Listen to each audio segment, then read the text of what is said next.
I have this memory that I hope I never forget. I was pushing my daughter on a swing and she was looking the opposite direction. She couldn't see me, but she just said, "Daddy, no phones." Somehow in the moment, she could just tell that daddy was not present. I don't know about you, but sometimes I've been keenly aware of how seemingly addicted I could be to my phone. Family gatherings, church, sporting events, concerts, times with my wife. Sometimes you just lay awake at night or just in the moment say, why can I not seem to get a grip on my phone usage? If you're anything like me, you know that this little thing in our pocket sometimes has such great control of our lives. I'm reminded of the scriptures in James that talks about like how our tongues is like a rudder on a ship that brings direction. Well, sometimes our phones can feel like something so small that derails the path and train of our life. I don't know about you, but there needs to be a solution other than just white knuckling it and doing it. Surely there's got to be some help towards it. Well, today on the podcast, we've got a guy named Joey Odom from Aro. Aro is a product that helps men and women put down their phones and make progress in this area of phone use, to be present with their wives, to be present with their kids, to be present with their jobs. Joey has a compelling passion and really outlines the way that our phones are derailing the direction of our lives. And so the question is, as men, are we willing to accept this challenge, to do something? Sometimes big problems require big solutions. And so today on the podcast, we talk about all that and more. You're for sure going to want to hear this. Let's jump right in.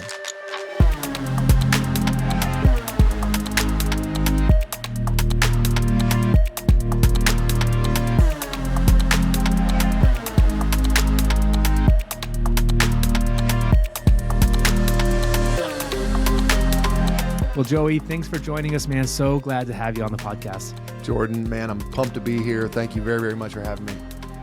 Dude, I hear that you recently made a move to Tennessee. Is that true? I did, along with the rest of the world. Yes, yeah. Everybody has moved to Tennessee. You may not realize that, but everybody is here.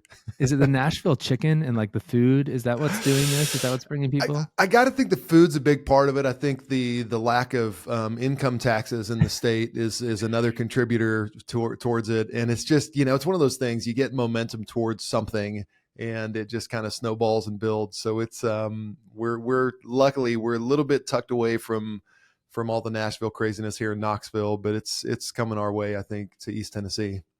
Yeah, it's on our bucket list for my wife and I to make it to Nashville. Oh, yeah. So hopefully we can get down there and check out some of the music and food. We're really, really looking forward to that. Great spot. It is. It's a great spot. Joey, I'm so excited to have you on the podcast today, mainly because the issue we're talking about in regards to phone use and incessant phone use and managing that is not something that I know that young men struggle with in particular. It's something that I struggle with in particular. Ditto. And so in some ways, I feel like I've got a one-to-one coaching call here.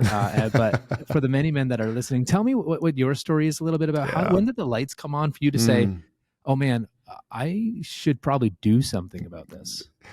Yeah, it's funny. It's funny to ask it that way, because the lights came on about 1,000 times and then flickered off almost immediately. So if many men are like me, I got to learn things again and again and again.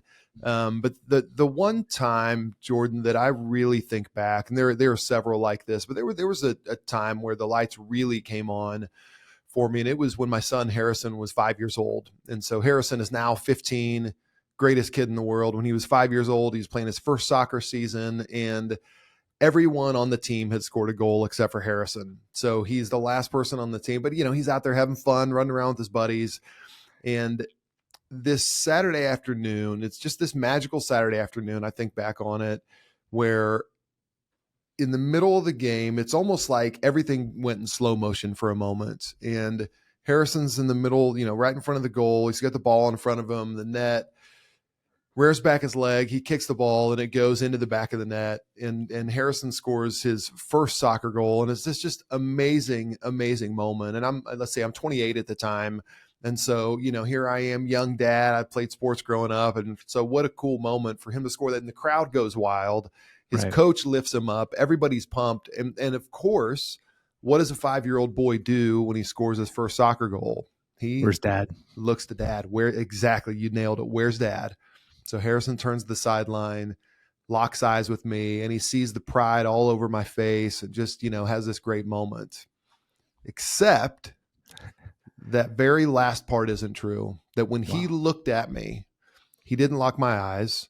He didn't see a look of pride on my face because I was looking down at my phone. And Right. I have no, and what's an interesting side note to that story is I have no idea what I was looking at. It very well could have been the most important work email I've ever gotten. It could have. It very well could have also been a group text. And who knows? But all Harrison knows from his perspective is that I missed the soccer goal. And that was a moment for me, Jordan, where I said, this doesn't feel right. I didn't Yeah. have a child. My son Harrison, when he was born, it was a very hard labor for my wife. So I'm 6'5". My wife is just under 5 feet tall. So there's a huge discrepancy between us. So she had this horrendous 18-hour labor with Harrison. They rushed her to an operating room where they had to sedate her, put her under for a C-section. And I had this moment right before Harrison was born where I'm in the hallway and it's just me. Luckily, we didn't have phones back. This is 2008 when Harrison was born. So where I had this moment, and I prayed a real simple prayer. I said, God, this has been the hardest day of my life, hardest day of my wife's life. I said, will you show me your goodness?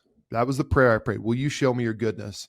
And Jordan, I heard 30 seconds later, the most beautiful sound I've ever heard. And then from the next room, it was the sound of Harrison crying. Wow. And so my son is born. My wife was fine after. So my son is born. I had this moment where I just see in physical form the goodness of God in my son. So then fast forward. So then let's go back to soccer goal. I fast forward 5 years later, and here I am completely oblivious to the things that are important. So that's not why I became a dad. But this thing in my pocket is pulling me away from all these great intentions I have, away from being the husband I want to be, away from being the dad I want to be, away from all the things I'd like to be for myself. And it's that pull. So to answer your question, that was one moment the lights came on. And it wasn't, I probably was good for the rest of the day. That's my guess. Yeah. Probably wasn't good again the next day. And it was just the lights continue to come on for me and they continue to flicker off until, we just said, we got to do something about this. Yeah. It's funny, isn't it? How oftentimes us guys, you said we have to learn the hard way. Right. And I think about, I did a short stint in getting boxing lessons from a coach one time. And I was the one time I sparred, he just kept saying, keep your left hand up, keep your hand up, keep your hand up. And it wasn't until I got clocked pretty hard. It's like, I need to keep my hand up. Keep my hand up. It's funny, your experience is very similar to mine. I remember my daughter's only 3 years old, but I remember the first time, and it's not been the only time, where she said, Daddy, no phones. And I was pushing her on the swing. I was behind her. She can't even see me. And I'm behind her.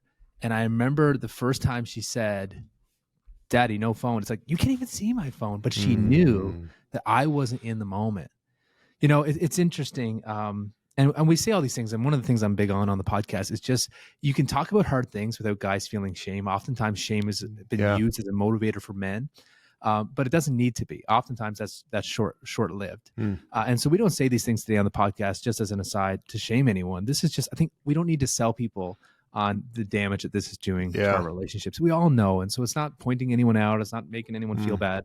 It's just speaking reality about the situation. Well, what's great about that too is, guys, though, we do have an ability to speak pretty directly with each other. And, my brother, who I speak with him every single day, we talk, he could say hey, idiot, stop being such a, stop being such a dummy and put your phone down. And my feelings would not be hurt in any way. I'd be like, yeah, maybe I'm kind of a dummy right now. That's not a bad thing. So I like the fact that we can speak directly, but there is a natural tendency. And I actually think that it's very hard sometimes as guys to hear that from our wives, though. Sometimes when our wives, when they call us, our defensiveness rises up. So, or even maybe when our kids, so I wanted maybe to the guy listening, if you've heard that line, Daddy, no phone, I really want you to perk your ears up for this episode. I think it's really important. Let's perk our ears up. If you've ever heard a version of that, or if you've heard your wife say you're on your phone too much, let's perk our ears up, because just a little cue for ourselves. Whenever we feel defensiveness arise in us, that's probably an indicator that we're in the wrong. So pay attention to that. Just maybe as a baseline for ourselves. Like if you feel defensiveness around this topic when it comes to phones, because your wife, you're gonna, in your words, might say is nagging you, maybe she's just speaking truth to you. So let's perk our ears up for those moments when we may have heard that, because I think there's something really important there, and we may have some real room for growth here. Yeah, totally. The question is, am I defensive because she hurt me, or because she spoke truth Yeah. and that hurt and that stings a Yeah, little? right. Joey, it's funny that I've often said in conversation to parents. I used to work with teens a lot, and I would say, well, the jury's still out on the effect phones will have on this generation and next generation. But we've been in relationship with our phones now for what, 15 years or 15, so, and 16 so years, yeah. what do we know? Like, what, there's still lots we don't know, right? We Yeah. haven't seen Generation Z become parents themselves, and typically, but what do we know about phone use right now and effects on relationships within the family and within ourselves? I will say, let me start with the macro, and then I'll personalize it. On the macro level, we know that teenage unhappiness is at an all-time high. And we know it started about 15 years ago. We Yep. know with the ubiquity of smartphones, we know exactly when it started happening. We know that suicidal ideation is higher than it's ever been before. We know that anxiety, depression, we know all of these things, and we know exactly when it started.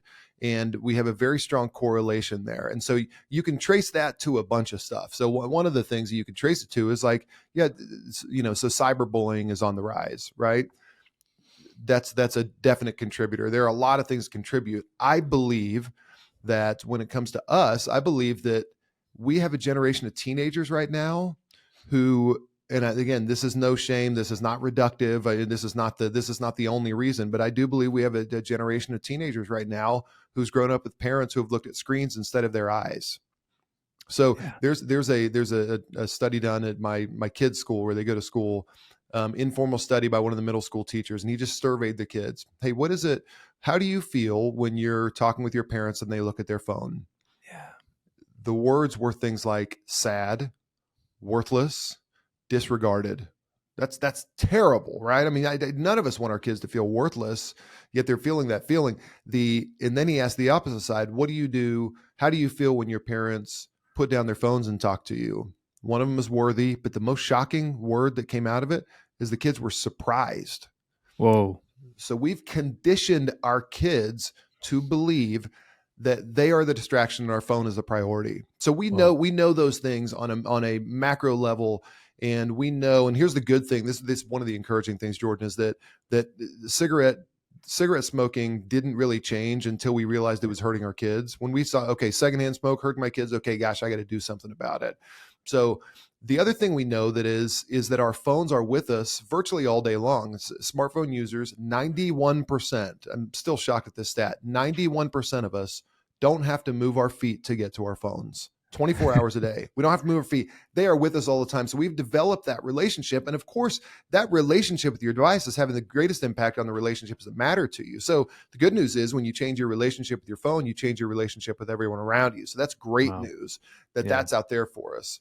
So it's also, I believe, well, let me talk about, I'll talk about marriages too, real quick, on the impact that marriages, cell phone use has on marriages. So the Gottman Institute released a study that said 86% of couples who remain married turn towards their partner's bids for emotional connection. 86%, while only 33% of divorced couples do. So what that means is we are physically and emotionally unable to turn towards our partners, especially those subtle bids. So let me give you an example of a subtle bid for connection. It would be my wife saying something like, "Oh, they just opened that new restaurant down on North Shore. It's a street by us." She doesn't care about the new restaurant on North Shore. What she's saying? She's saying, "Take me on a date night." Yeah. Take me out on a date. Those little things. Now, here's what's great about our kids, and you said this with your daughter. The great thing about our kids is they don't give us subtle bids for connection when they're young. Yeah. They give us very overt bids like, "Daddy, put down your phone. Mommy, put down your phone. Mommy, no phone. Daddy, no phone." In fact, the only indicator, I just read this is a UC Santa Barbara study, the only indicator for a child's emotional intelligence is how their parents interact with their phones around them when they're young. That's it. That's the only thing. And to a child, is the great note in there for them is, to the child, it does not matter what you're looking at. You could be saving the world, but it doesn't matter, because all they see is you're looking at your phone. So those are some on the statistic, the macro level. I also think we are in the middle of an absolute intimacy crisis Come on. throughout the world, an intimacy crisis. So let's remove the sexualization from that word for a second. Yeah. Intimacy is the closeness that happens when you are eye contact, you are making eye contact with someone across from you. When you are fully seen, that's a basic human need. You're fully seen, you're fully known, you're fully loved, despite being seen and known, right? Right. That's intimacy. And our kids are freaking craving it. They're craving it from a very young age. The stats on eye contact, I mean, they're so conclusive. Yet we're staring at this screen instead of their eyes, and their foundational sense of value is being completely diminished. And their intimacy with us and their ability to be intimate with somebody else later is, I believe, at a total fever pitch. And all of us should be, I'm going to say terrified, but that's not really a word I want. All of us should be hyper aware and vigilant and willing to do whatever we need to now to be able to reestablish intimacy with our partners, with our kids, so that our kids can go be intimate as they grow older, whether in friendships or in a marriage or with their kids someday. Man, Joey, there's so much in there I'd love to unpack. And I'm thinking of that one study that was done, and I'm going to butcher the name of it. I don't remember, but it's called like the still face experiment, or like where they have this lady, interacting with a baby and smiling, giggling, playing with it. And then they do the same thing, but the mom just stays perfectly still. Like her face is just completely still. And the baby immediately goes into distress. Like you can just see, trying to get the attention, starts, trying to be, and once the mom's not responding, you can see the distress in the baby. It's disturbing to watch a little bit, to be honest, because you're saying, do something. Yeah. And I just wonder, like, if that's a bit of a microcosm of kind of what's happening in our own household sometimes, despite maybe our kids not being able to put words to it, and maybe just normalizing phone use, there's this internal call for that vulnerability, that eye to eye. And I've heard you talk about the power of glancing away, right? And this one stings for me a little bit, because I'm someone who looks away in conversation. I have been. I'm working through it. I remember one time I was in the church foyer. I was a pastor, and I was chatting with this young adult, and I was having a conversation, but there's like something happening behind the young adult, right? And so I'm kind of like talking to her, but like, looking over looking over their head. And as I walked away, I heard this young adult say, "Man, Jordan really has trouble listening, doesn't he?" And that to me was another one of those moments where it's like, oh my goodness, the gaze of my eyes says so much about vulnerability. Yeah. What do you make of, like, how powerful is it? How easy is it for our kids to notice that glance to our phone, or that I just recently got an Apple Watch, and now I have to do everything within me not to go, right. my watch. Do they notice? You think they notice? Yeah. This is, obviously even before our kids have words, you just mentioned the still face experiment. Even before our kids have words, they are noticing, and that, in fact, that's all they're doing. That's all our kids are doing before they speak. It's pure notice and pure learning and pure soaking in and pure, really just like adapting to whatever environment is around them. I mean, you look at like, attachment disorders and things like that. That's when a child, when they're very young, when they're not able to connect, where they're someone who hasn't connected with them, they may sit in an orphanage in a crib with not anybody holding them. Well, their body then goes into normalization mode, which means I can't connect to somebody, so they're not able to connect with somebody later in life. So this there's a very powerful, our kids, what's great about them is they do notice everything that we do. When we're fully present with them, they really notice that. Now, you think as they get older, you may not notice that, but I promise you, that's still such a craving inside of them. They especially notice when we look away, when we're not fully present with them. In fact, you could have my daughter, Gianna, who's 13 years old. It's hard for, one, it's so hard to be a teenage girl right now in the world. Totally. It's so hard for a teenage girl to open up, to talk, to be vulnerable, to be open. And if she came to me and she said, "Dad, can I talk to you?" Or even if she just started talking to me, we could have a great conversation for 30 minutes. And at minute 31, all it takes is a glance at my phone, and I've just killed that moment. That moment is gone. Now, not only, here's what's scary about it, not only is that moment gone, but her future willingness to be open with me is gone. That's just killed a little bit. That just says, I can't quite trust Dad when I'm being vulnerable. Like this whole concept of being seen. This is such a biblical principle. When Hagar ran from Abraham when Hagar ran and hid. God came to her, and do you remember she Yeah. said to God, she said, "You are the God who sees me." So it's so part of our DNA to be seen. We can mess up a lot of things as dads. I'm going to speak specifically to dads. We can mess up a lot of things, and we can make up for all of them with our full presence. Right. I Exactly. believe Yeah. we can also on the other side get a lot of things right, and we can completely lose it all just by looking away. And I think it's a little bit our relationships. And I'm being again, I know this is feels pessimistic, but we'll get to the hope. I believe that our relationships are dying, and it's death by 1,000 glances. Yeah. It's not Wow. one thing. It's death by 1,000 glances of a conversation with your spouse and a glance at your phone and a glance at Yeah. your phone. Those little things, the little subtle times when we just glance at our phone, that's what's killing our relationships. That's what's killing our relationship with our kids. And again, but the amazing thing is it doesn't have to be this way. That's the cool thing. Totally. I'm thinking of this scientific theory that's called entropy. Mm-hmm. Entropy is when things are left to themselves, they descend into chaos and disorder. It's typically a scientific term when it comes to temperature and atoms moving about. But when it comes to relationships, Hmm. entropy happens if we just coast and let things Yeah. go.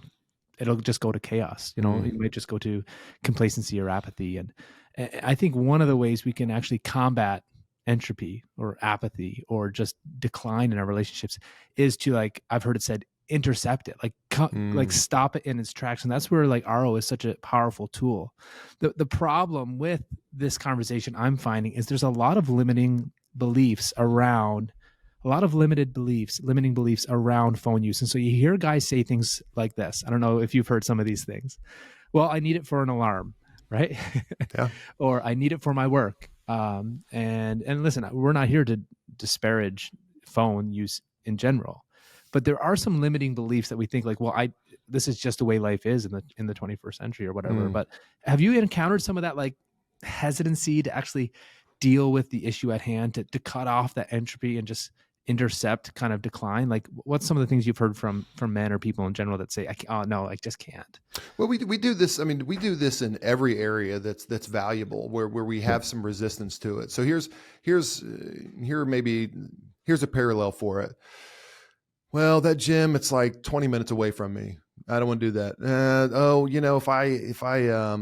I've never really lifted weights before. Oh, I've never. So I think we rationalize all these things with exercise. I think we say the exact same thing with exercise. We know our bodies need it. I mean, we Yeah. know, and so, but until the pain is so great, we won't make a change. And so, Yeah. what I'm hopeful for is, instead of us looking up in 5 years, maybe when our kids are teenagers, or maybe when our kids are out of the house, or maybe when our marriages, maybe we're in therapy with our. I'd hate for us to wait until we need a painkiller. Right. I'd really love if we just took some vitamins. Let's take some Yeah. vitamins. Let's eat healthy. Let's do all the things that preempt that are preemptive. So the alarm, it's absolutely a reason why we need our phones, but let's go to whatever length we need to take care of the things that are most important to us. We Right. have to start taking this very, very seriously. So even with respect to, let's think about with our kids, we go to, and it's amazing, Canadians, Americans, all of us, we go to such great lengths to ensure future success for our kids. Get them violin lessons. We get them, we get them language lessons even before they started school. They do year-round sports, all this stuff. We spend all this money on our kids. We spend all this money on our relationships. But when it comes to the thing that can derail those most, when it comes Yeah. to our phones, that can derail those things most, we just hope for success. We have no plan. We just kind of hope for those things. So when it comes to rationalizations like I needed an alarm I use my phone for my alarm. I agree, but go to whatever length you need to solve this. You don't want this to get in the way of it. And those are legitimate. Like, I don't, there are other people will say sometimes, like, what if I get a really important call? I totally get that. I can't be away from my phone. What if I have work call? I get those things, but I bet you that conversation, I bet you that phone call can wait about 30 minutes when it's time for a conversation, or when it's family dinner time, or when you're going to watch a family movie with the second screen. And what's cool is that, and this is the hopeful thing, is that this stuff isn't, we just have to build a muscle around it. Yeah. and what you're feeling right there is a little bit of is atrophy. We're talking. I didn't know we'd talk entropy and atrophy here today, but like we're feeling a little atrophied muscle, we just need to build our muscles up a little bit. Yeah. So that's why you start small. Just like if you were going to go run a marathon, you wouldn't run all 26 miles to begin with. You'd run a half mile. Maybe you'd walk a mile instead to begin. So we have to begin to train ourselves, begin to train those muscles to where those rationalizations, they lose a little bit of their power. Yeah, no, that's so good. And I think part of the worry sometimes with men in general around this is twofold. Is sometimes, I think about the old men's conferences that would say, burn your computers or throw out Yeah. all your records, right? And sometimes with guys who are like, well, I can't control my phone, so I'm going to not have a phone, or I'm going to grab a flip phone. And I actually had a poll on my Instagram a couple months ago, like just thinking of the new year and like, hey, would anyone join me in getting a flip phone for the month of January and doing just a small group? I don't have many followers at all, but what was crazy was the overwhelming sense of people that said, hey, I'm a little bit interested in this. Yeah. And I think a part of it though, and sometimes is the desire to go to those extreme lengths, right? Yeah. Like, oh, I'm gaining weight, I'm only going to eat salads for the next but that my experience is that never lasts. That never. So Yeah. In that hopeful frame as we look forward to the future, that muscle working, atrophy, trying to get just that little bit by little bit is really palatable and realistic for a lot of guys. And for some, it may just mean turning it off when you get in the door. Joey, tell us a little bit about RO, the product that you have, and how this kind of helps with that hopeful restorative future that you're envisioning. Because what I love about you, Joey, is you have such a passion about the reality of the situation, but it's not doom and gloom. It's like, actually, we can rewrite a new future. We can rewrite a new narrative for the future. Tell us a little bit about your vision for that and just the product and how that plays into that. Yeah, for sure. And you're totally, it's in a way, we have to see the alternate reality. We have to see what happens if we don't do something. If we do stay in that entropy. But I think for all of us and for the guys, the great news is this is the greatest opportunity we have as parents. This is the greatest opportunity we have as husbands. This is it. Like, this is our greatest opportunity out there. So in fact, again, going back to my kid's school, it's a great school. I heard a stat from the principal. She said that 70% of the discipline of the school is related to devices. So this is the thing that will derail us. This is the thing in our marriages and for our kids. So what that means is, the value of the solution is proportional to the depth of the problem. So the problem is deep, but the great thing is, like, this is amazing. And what's cool about it is we're all of us all the time looking for devices, not use devices. We're looking for levers in life, things that have an outsized impact relative to effort. So we want to use a crane to move heavy things, right? Instead of just getting, 300 dudes around a steel beam and lifting it up. So this is one of those things. As we do this, as you put, and I'm again, this is not reductive, as you physically distance yourself from your phone, the outsized impact of that relative to effort is greater than anything else in your life. Absolutely anything else in your life, because it communicates a very clear message. Again, and I encourage people to look for cues. When is a cue for you to put down your phone? And a cue usually is a relational thing. The cue would look something like this: my son coming up to me and saying, beginning a conversation like, "Hey, Dad, can I talk to you?" So that's a cue. An even more subtle cue is just them going into their story. "Hey, Dad, you won't believe what happened to lunch today." And if you can take just a moment, Jordan, and say, "Hey, I got to hear about it. Let me put my phone away." That's it.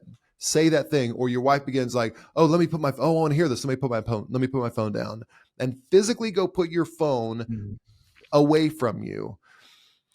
That alone right there will do so much for that relationship, because the message you're saying to them is, there are 8 billion people who can theoretically reach me on my phone, and you're more important than every single one of them. Yeah, that's it. What does that do for a marriage? What does that do for a kid's foundational sense of value? And they say, "Dan, if you can start that really, really young, and that's so normal to them, I'll play that out." What about when my daughter, again, I've referenced Gianna, when she's 13 now, when she starts dating in a few years, that's what's going to be normal to her. So she's going to have Right. a full expectation of whoever she's across the table from. Of course, he's making contact with her. Of course, and if he doesn't, he can just pay for the bill and then she won't ever see him again. Right. Bye So bye. that's a lot of build up to what RO is. RO is a platform for your home that makes it easy to put down your phone, spend time away from it, and be present in real life. So it is literally it's software working in tandem with hardware. So we have an app that helps guide you towards your intentions, guides you down a path towards the intentional person you want to be, and it gives you a place. When you put your phone in the RO box, it's beautiful. It's wife approved, wife designed. When you put it in there, it's a home decor piece. When you put it in there, it automatically connects to the app and it begins to quantify the time that you're away from your phone. Cool. And that's powerful right there. Because we all get, if you're an Apple, if you have Apple, on Sundays you get your screen time report that shows how much time you've been on your phone, but we don't know how Right in the middle of worship too, man. Like always, right. I'm always convicted. I was like, oh, I can't. They should time that out with the altar call. You know what I mean? Like that'd be a perfect time for it. Totally. So it tells you the time you're away from your phone. You're physically distant from your phone, and here's why that's important. Dr. Maxie Heitmeyer from the London School of Economics says the only way to reduce your phone use, to reduce your screen time, your phone usage, is for it to be physically distant from you and out of sight. Which you can't use your phone if you're not holding it, if you don't see it. But when your phone is with you, it's beckoning to you, it's calling to you. They actually say when the mere presence of your phone equals usage of your phone, because you're anticipating something from it. But you can feel it. Exactly, you can feel it. And when there's a barrier, a physical barrier from you getting it or from you not seeing it, it doesn't have to be locked. It just needs to be away, out of sight. Something really powerful happens. You're able to fully engage. So RO is built all around that. It is a tech product that helps you with your tech problems. It helps you put it down. Again, it doesn't lock it. It charges it while it's in there. But the real power is that app and those journeys. And we're continuing to develop the app itself, where it's going to be super, super powerful for you to say, hey, I really want to focus on my morning routine. We're going to have a path for you there. Hey, I really want to focus on family dinners. We'll have a path for you there. I want to focus on reading. We'll have a path for you there. So helping people, and the real goal, Jordan, is to help create a new generation of intentional families.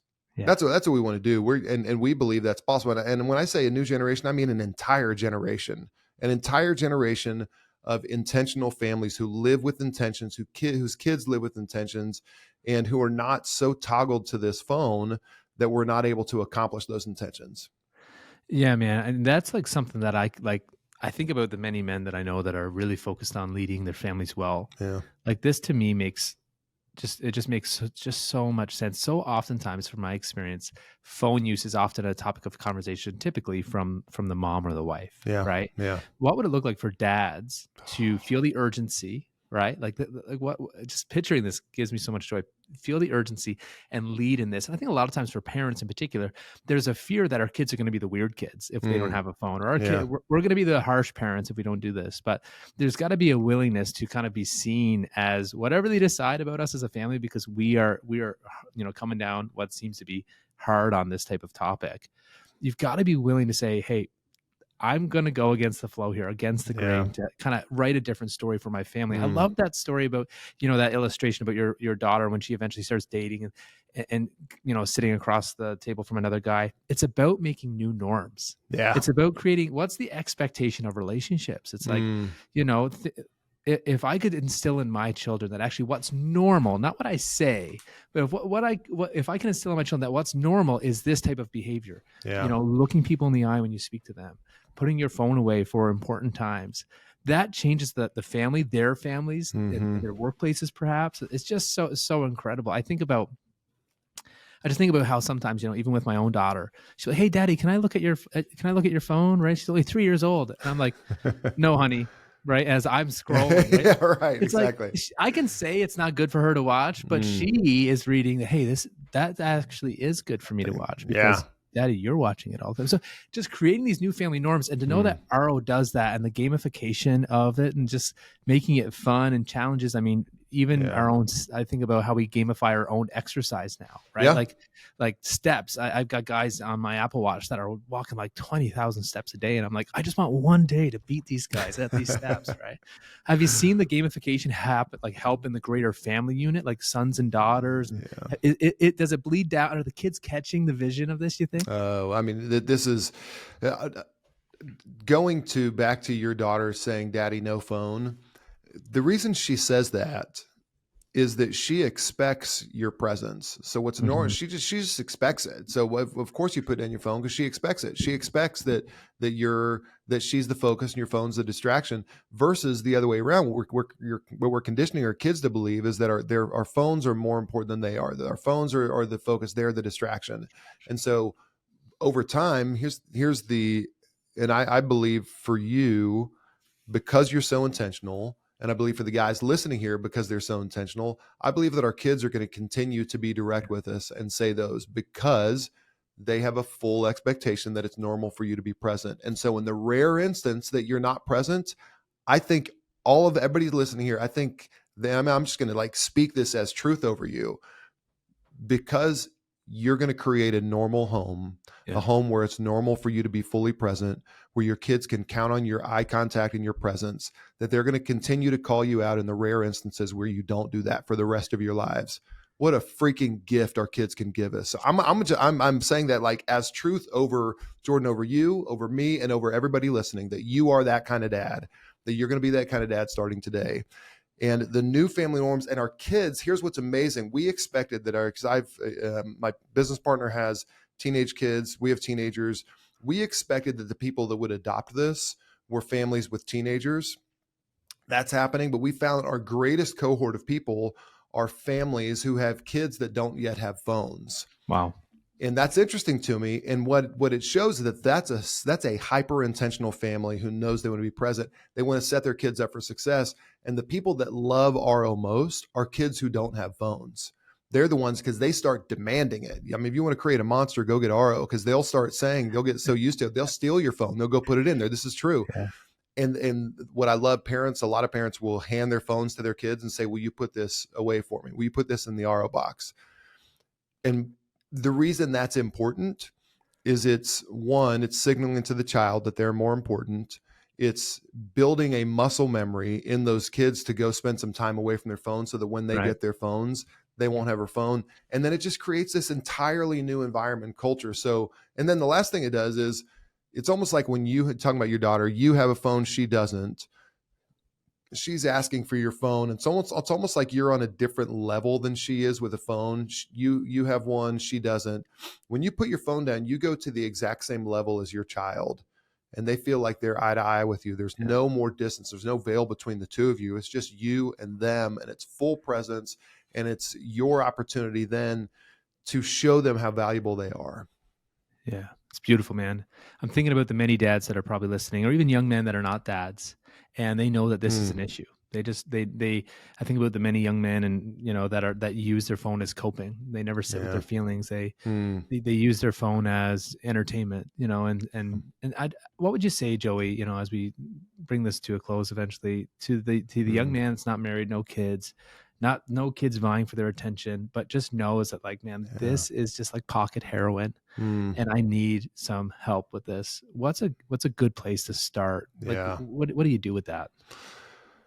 Start at a very basic level. One, you're doing it now. If you are Yeah, hearing our words, you're already halfway there. That's the great thing. You are already living with intention. And I would begin, actually, it's maybe right term from what you expected, but I would begin, if you are that man, if you're that young man, to watch the words that you're speaking over yourself. yeah, I want you to be really careful about those words you're speaking over yourself. I want you to go to the Bible. If you're a believer, I believe, most people listening, go to the Bible, start saying those things. I'm fearfully and wonderfully made. I'm yeah, more than a conqueror. Like, start saying those things over yourself and begin to personalize those things as well. So if you start reading 1 Corinthians 13 about what love is, just start putting your name in first. And, I'm patient, I am kind, all those yeah, sorts of things. So that would be step one, is watch those words. Because what happens is when we become more like the person we say we are. yeah, So if I say I'm a reader, I'm going to act more like a reader. I'm going to go read more books. If I say like, oh, I suck at reading, like, you're probably going to keep sucking at reading then, as opposed to those things. So that's one. Second thing is, I would encourage, you said something I think that was really, really important, is you never really get into your feelings. Yeah. That maybe for some guys, that's a little bit of a touchy subject. Like, oh, that's stupid. Like, why do you need to get into your feelings? But man, here's what you don't know. If you're not attending to your feelings, they are controlling you. 100%. So the person out there, so the guy who may not want to get into their feelings, just understand this. You're more emotional than all of us because you're being dictated by all those things. So men specifically, they show anxiety through anger. So if you find yourself a little mad, then you're dealing with anxiety, young man. If you find yourself frustrated, you are dealing with anxiety. So anger itself is a secondary emotion. It's not a primary emotion.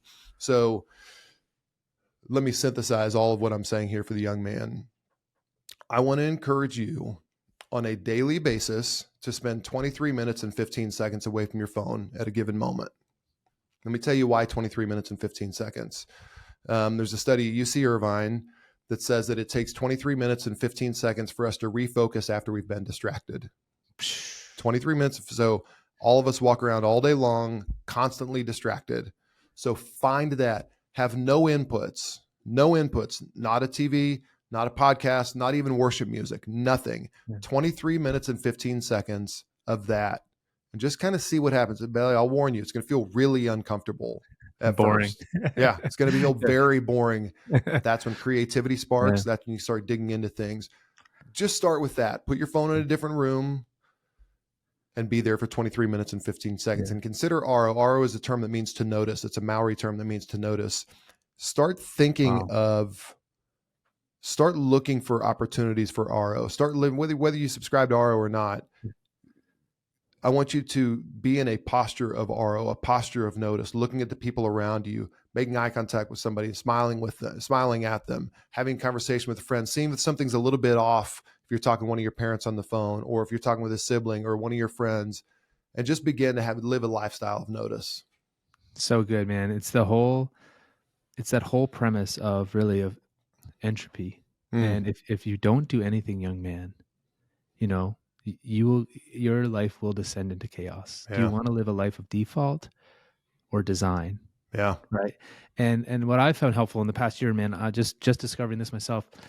As a young man, you need to have vision for what you want in life. Do you want to be that dad of notice? Yeah. Do you want to be that dad of RO? Do you want to be that dad who sees things? And that's only possible if you intercept these moments. And so big problems require big solutions, but it doesn't need to be, throwing the phone in the garbage. I've said to my wife at times, let's just buy a piece of property. Let's get some chickens and hens. And that's our desire as men. Sometimes just run away from the issue. Yeah. But I think the men listening are more courageous than that actually could go against the flow and actually live a life that's totally different. Yeah. Now, Joey, RO, tell us a little bit where people can find out more about that, and just some easy ways to connect with what you're doing. I've listened to some of you have podcasts. Like, I'd love for guys to, they need more than just this 35-minute podcast on this topic. They need to be hearing more of this. So just tell people where they can find more of what you guys are offering. Yeah, for sure. We'd love for people to follow us on Instagram at GoRONow. We would love for people to listen to our podcast, the RO podcast, that I host. We unfortunately, for our Canadian friends, RO is available only in the US right now. We're kind of working through some regulatory issues in Canada, but we stay tuned with us. Maybe even shoot in an email to support@goro.com to be on a waiting list. We will be in Canada. It's just a matter of time. But for now, we're really promoting a lifestyle of RO, a lifestyle of notice, a lifestyle of presence to create a new generation of intentional families. And so whether you have an RO box or not, I believe a lot of this you can do on your own. There's some pretty exciting stuff there. And I would say again, I believe the one thing I would say to guys is to look at this really as it's a cliche, but look at this as a marathon, not a sprint. That's it. So if you bring these practices into your home, just know that it helps you have grace with yourself. You need to have grace with yourself. It's not going to be perfect day one. So think of it as training for a marathon and just a slow build up, and make it daily consistent, a daily deposit in your life and the lives around you. And if we go, if you go, you mentioned earlier, if you go kind of everything all at once, you may burn out. You only have so much grind until you grind out. So take this slowly, have grace with yourself, begin to identify yourself as somebody who is fully present, and build that muscle slowly over time. And you will see the results absolutely in your life, whether you're a young man, not yet married, if you're married, young married, whether you have kids, whatever it is, there's application all across the spectrum. And if you look at it on a long-term basis, it will make an absolute difference over time. Yeah, man. Totally. Joey, I appreciate you so much, man. I hope this is not the last time you're on the Yeah, podcast, and man. would love to have you back. Absolutely. Jordan, thank you so much. Awesome, man. Thanks for joining us today.